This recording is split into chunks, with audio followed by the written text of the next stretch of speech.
and I'm glad to invite the two panelists. The first is Dr. Lara Campbell, who's a professor of history and Wilson Chair in Leadership and Civic Engagement here at McMaster University.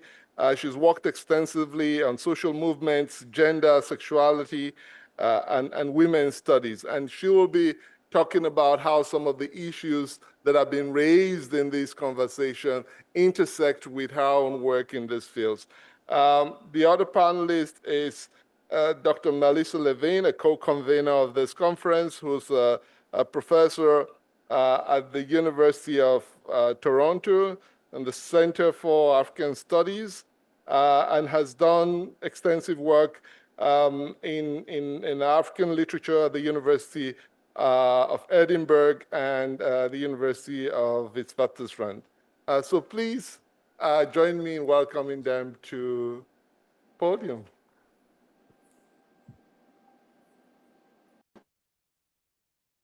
I feel like a bit of a superstar with the lights in my face, so I can't see. So like I said, the whole point here is to just have some kind of a brief reflection. Now that we've heard the judge talk about some of these big themes on, the what he described as this moment of despondency that seems to overwhelm democracy, democracies in reverse, reversals in democracy, the rise of exclusionary nationalism, polarization, toxic forms of digital communication. And what does this mean for democracy and human rights? If you could reflect on what this means for your own work, you worked in these fields, in relation to the points that the judge has just made. So maybe we'll start with you, Lara. Oh, it's on. Well, thank you very much for inviting me. And I must admit, I'm still learning how to use my reading glasses versus my progressives. So if I can't see you, just wave at me. Well, thank you very much for this talk. This was, it really got me thinking, and I took a lot of notes. And I don't know, I had prepared some thoughts, but I think I'll just, maybe dive in with one or two responses to your question. The discussion about hope and despair, I thought, was really interesting. And I think it's interesting in part because my work in social movements, and I'm a Canadian historian, I focused a lot on social movement history, mostly feminist activism, but I've also got some ongoing work on the Vietnam anti-war movement in Canada. And I think that many activists at the grassroots level were in conversation with that feeling of lack of hope and despair.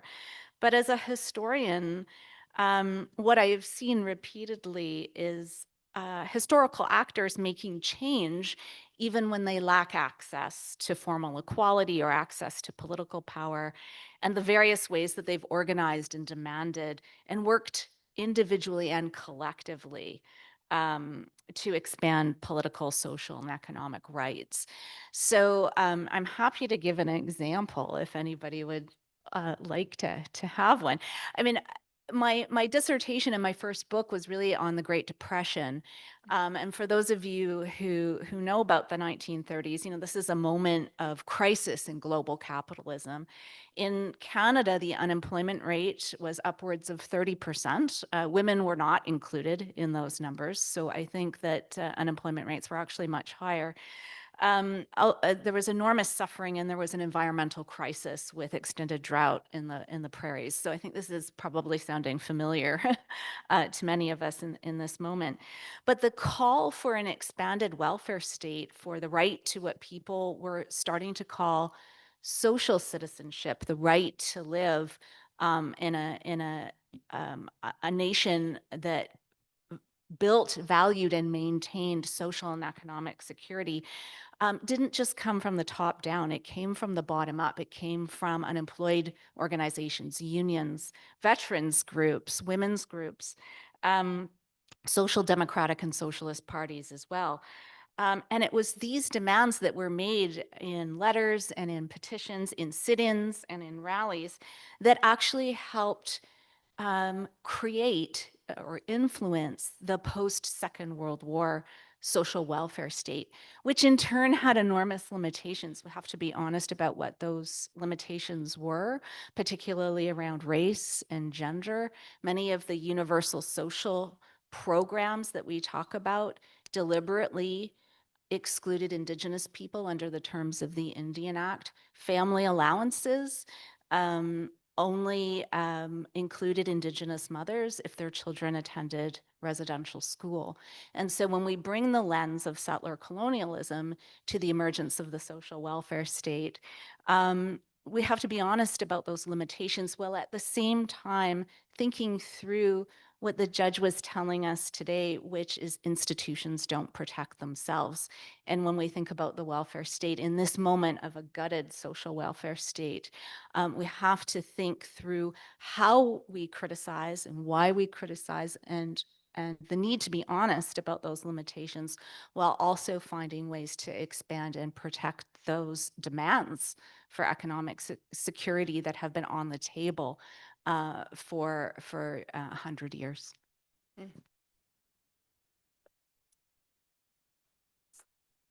So I'll pick up on something a little different, and probably I'm a bit more despondent, but I'll find something to be hopeful about. But on the institutions not protecting themselves, I think that this is such an important question. And for those of us who are involved in human rights work, it's such an important question, because our tendency is to kind of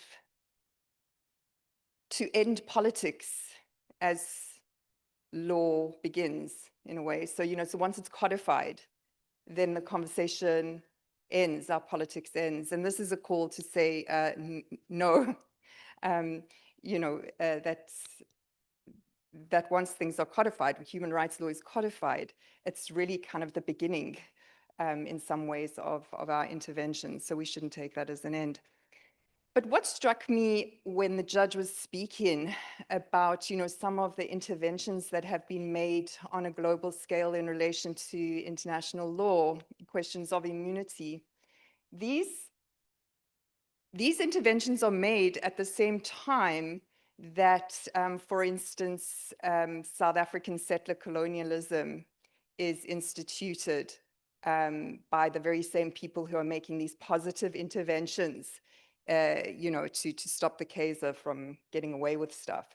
So South African settler colonialism is implemented by these characters at the same time as settler colonialism in Palestine is implemented by the same characters, right? So there's this kind of contradiction in terms of how international law gets produced by, in many ways is a reflection of a kind of a Eurocentricity. And this relates also to the question of human rights that emerged in Universal Declaration of Human Rights that emerges in 1948 in that kind of tumultuous kind of post-war period.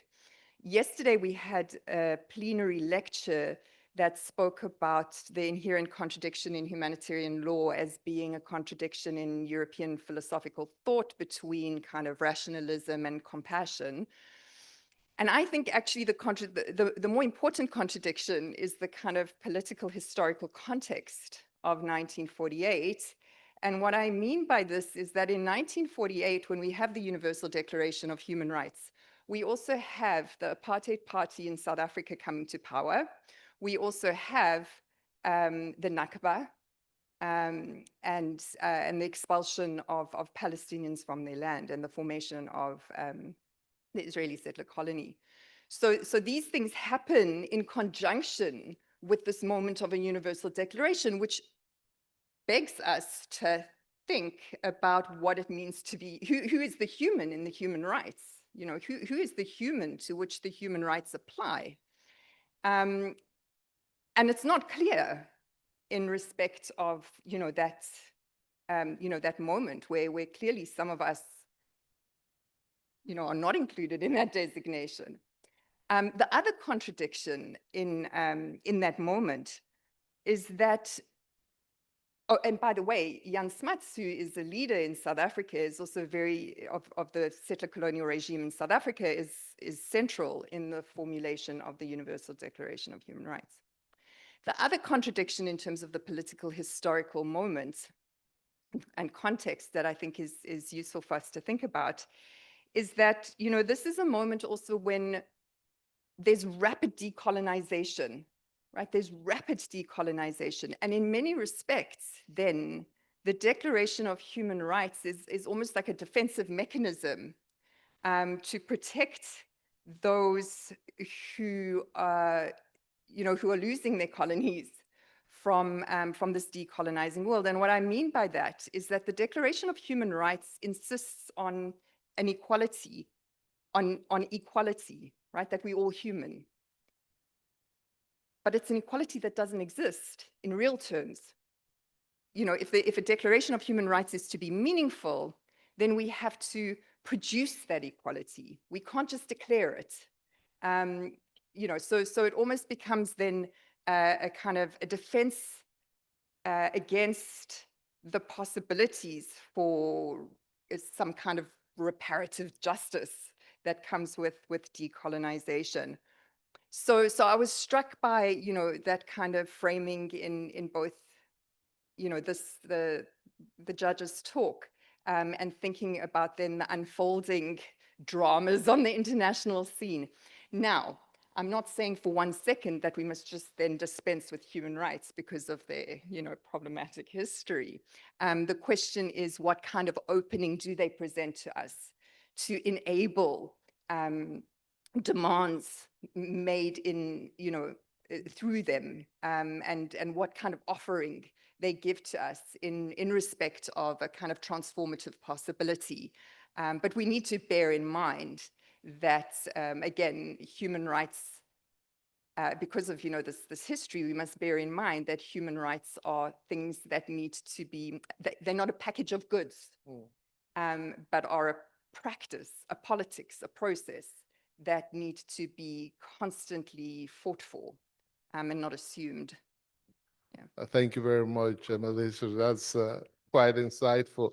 I want to pick up on the thread you raised, Lara, about institutions do not protect themselves, the point that the judge highlighted, and how that intersects with your work on social movements. If institutions don't protect themselves, they have to be protected by people and movements. And I'm wondering if you could shed some light on, in your work in the Canadian context, and I really want to bring it back to the Canadian context because we have all these conversations about international law, but the reality is that the law most people will ever encounter is local law, you know, dealing with local municipality, local judges, local magistrates, local lawyers. So grounding all of these ideals, universalist ideals, in lived experience. So what do you see social movements, their role in protecting these institutions that apparently cannot protect themselves? That's a great question, and it intersects with your comment too, which is we produce those rights by the choices we make and the actions we make. Goes back to the judge's question, what have we done? And I often think with social movements, if social movements aren't willing to be self-reflexive, aren't willing to be honest about where those limitations are in their work, it's actually quite hard to move from the local and the domestic to the international realm. That accountability, as we call each other into accountability in the movements we build and make, in the institutions that we build at the local level, we have to be accountable to each other, what Indigenous feminists might call being in good relation with one another. That happens locally as much as it happens internationally. And then I think these opportunities in Canadian history, as I wrote a book on the women's suffrage movement in British Columbia, and I took that book into the 1940s because, of course, there were racial there was racial discrimination that prevented Japanese, Chinese, Canadians and Indigenous people from voting provincially and federally in Canada, provincially in British Columbia till the end of the 1940s. But when you look at the social movements that grew up in the 30s and 40s, to expand the notion of the human and to expand political rights, it was movements led by racialized people themselves, grabbing onto this opening that had been created in the 1940s around a human rights discourse. So they had been doing this work for years and had been deliberately, I would say, excluded from earlier social movements that were attempting to expand rights to white settler women for the most part. But Indigenous organizations and other organizations in BC grabbed onto this notion that progress could only happen when racial discrimination was fully addressed. And so I don't think that those groups were unaware of the complications and the nuances. They were very aware, but they took that and used that as a way to convince the broader public and the state to change policy, and to make leaders in social movements much more accountable to how they talked about rights and equality in a more expansive way. Didn't solve all the problems. As we know, formal equality does not solve larger issues of systemic inequality, but it is very hard to solve those problems when you don't have any access to political power. I don't know if that answers your question. It does, and I think it also ties in nicely to the other question that I had for you, Melissa. You know, you really brought out the historical contradictions of human rights. What about the normative contradictions that we deal with? And I want to really emphasize the one between individual and collective rights. The idea that, you know, when we think about rights, it's the individual. The individual has to be protected from the excesses of the state. But we also know that in various cultural contexts, indigenous peoples emphasize collective rights. And we think about the crisis we confront today, questions about climate change, protecting Mother Earth, AI, collective good, the common good, and all of that.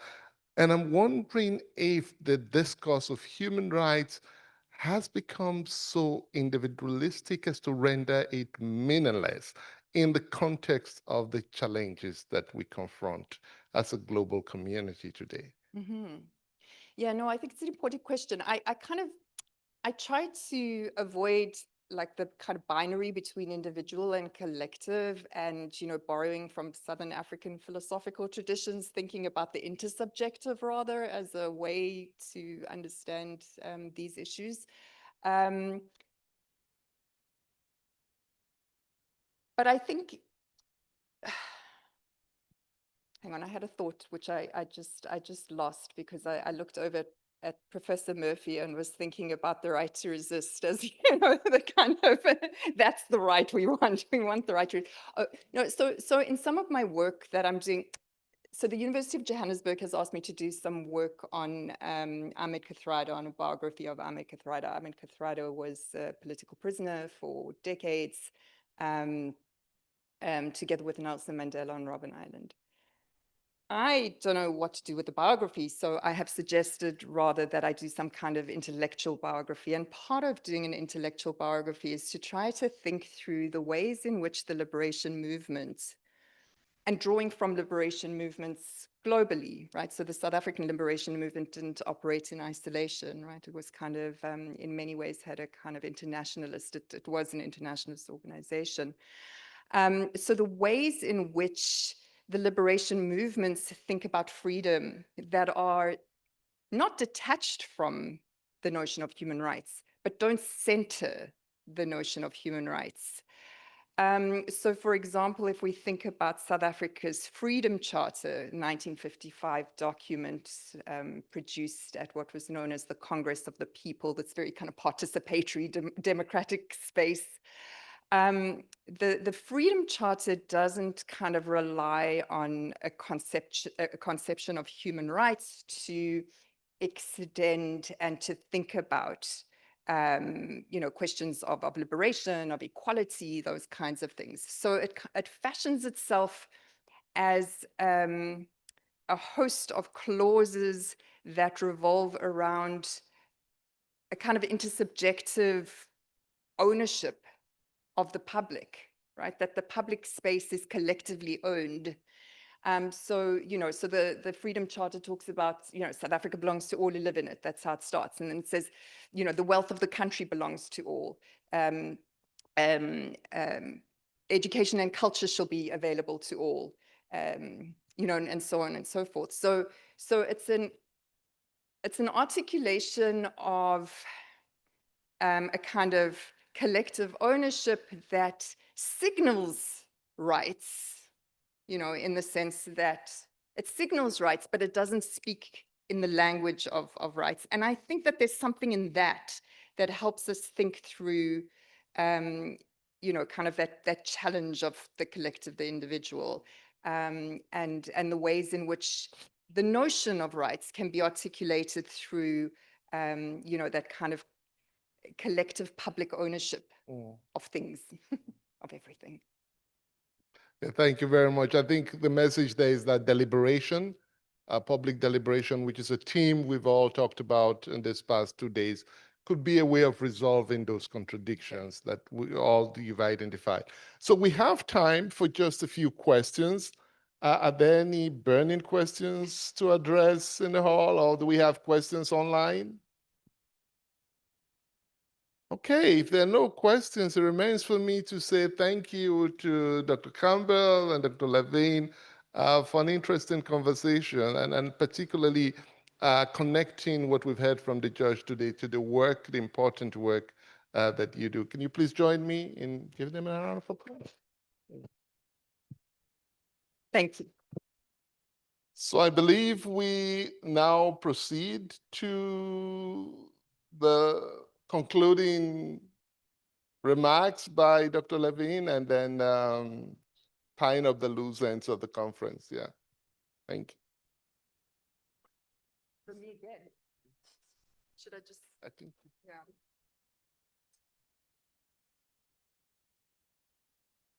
Yep. No, aren't you coming back? Aren't you coming back? Okay. I've kind of said a lot of what I wanted to say in the concluding remarks, speaking about these issues of how we understand human rights and democratization in a very kind of unequal world. So I'm going to be much briefer then. I'm going to leave all of that stuff because I've already discussed it. But just to say that this gathering has come at a significant moment in our history where we bear witness to the erosion of the ideals that many of us have spent our lives fighting for. Although only 3 decades ago, only 3 decades ago, and it feels like many lifetimes since South Africa's democratic opening inspired the imaginations of generations. And that seems like another world and a lost world in some ways. However, while we see the power of resource extractive and military-industrial complex and logics driving turns to ethno-nationalism and renewed racisms, misogynies, we also witness millions of people mobilized around the world for another world. So in many ways, the battle lines are drawn in very significant ways. The battle lines are drawn in this moment. And so we have met here to do what academics do, which is to name what we see. And I think over the last 2 days, many of the papers have done exactly that in their different environments, in their different cases, have named what we see, and to also foreground what might be hidden And so that has also been something that has emerged from this conference. And significantly to do what academics are supposed to do, which is to intervene in the ongoing struggle for a better world. I'm turning this conference into a Marxist and Saidian conference. But I really mean that. I think that the papers across the last 2 days have been quite significant to the extent that they have identified the problems, but also identified the mechanisms through which we are able to intervene in these problems that we've outlined, or in these issues that we've outlined, and that has been quite inspirational. So many of the papers engaged with the big ideas pertaining to the relationship between human rights and democracy and democratization. And they did this while drawing attention to the transformative work that is being done. And what has been also so fascinating about this conference that I think is quite unique is the extent to which it has been made up of scholars in multidisciplines. And so we've kind of refused the disciplinarity of the academy, and in that way we've also been quite rebellious, and it's been really wonderful to be able to speak a language that we can all hear, even coming from the different disciplines that have a tendency towards exclusivist conversations. So that's been incredible, and it's also been incredible to engage with the multiplicity of cases and issues that have been raised by this collective of practitioner scholars and scholar practitioners. So I just wanted to thank you all so much for such thought-provoking, engaged, and nourishing 2 days, when we spoke about despondency. And this is, a gathering that really inspires hopefulness, in the sense that I think that they're next steps. I don't think that this conference ends here in terms of some of the incredible work that's been done. And so it's for us over the next few weeks, few months, to think about the ways in which we collectively take this work forward. So thank you all very, very much for being here. And of course, thanks again to our brilliant research assistants who have really made this a seamless conference, that we've been able to just think about the ideas and not have to think about the technology and the lunch and the food and stuff like that. It's been really incredible work that you've done, and we are enormously grateful for that work. Thank you.